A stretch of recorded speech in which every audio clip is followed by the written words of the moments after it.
दक्षिण भारत में महेंद्र प्रताप सिंह नामक एक राजा हुए। उसको कोई संतान नहीं थी। चौथेपन में संत कृपा से उसे एक कन्या की प्राप्ति हुई, परंतु उसमें एक विचित्रता थी। वह होश संभालने के बाद भी वस्त्र धारण नहीं करती थी। सयानी होने के बावजूद लाख प्रयत्न करने पर भी वह वस्त्र पहनने का नाम तक नहीं लेती थी। दिन भर वह भगवान की पूजा बड़े प्रेम से करती थी और सदैव श्री नारायण के ध्यान में मग्न रहा करती। एक बार एक महात्मा राज दरबार में आए।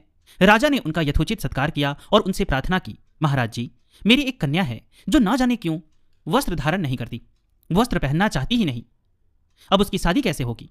आप कृपा करें तो उसकी बुद्धि सुधारे। महात्मा ने कहा, तुम अपनी कन्या को मेरे पास बुलाओ। राजा ने कन्या से महात्मा के दर्शनार्थ चलने को कहा। कन्या सहर्ष तैयार हो गई और अपनी मां से पहनने के लिए वस्त्र मांगे। दोनों दंपत्ति की प्रसन्नता का ठिकाना न रहा। रानी बड़ी तत्परता से उसे नए नए वस्त्र आभूषणों से सुसज्जित कर महात्मा के पास ले आई। कन्या महात्मा के चरणों में दंडवत निवेदन कर एक ओर खड़ी हो गई। महात्मा ने कहा, बेटी, तूने आज तक कभी वस्त्र नहीं धारण किए, किसी से तुझे लज्जा का अनुभव नहीं हुआ, किंतु मेरे पास वस्त्र पहनकर आई, इसका कारण बताओ। कन्या बोली, महाराज जी, यहां तो सबके सब स्त्री ही हैं, फिर उनसे पर्दा करने की क्या आवश्यकता है? कन्या के प्रत्युत्तर से सभी लोग विस्मित हो गए।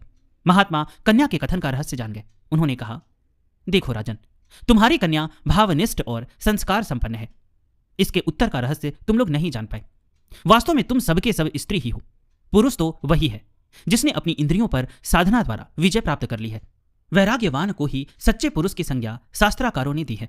तुम इसके लिए अलग महल बनवा दो, उसमें यह प्रभु भजन करती हुई जीवन यापन करेगी।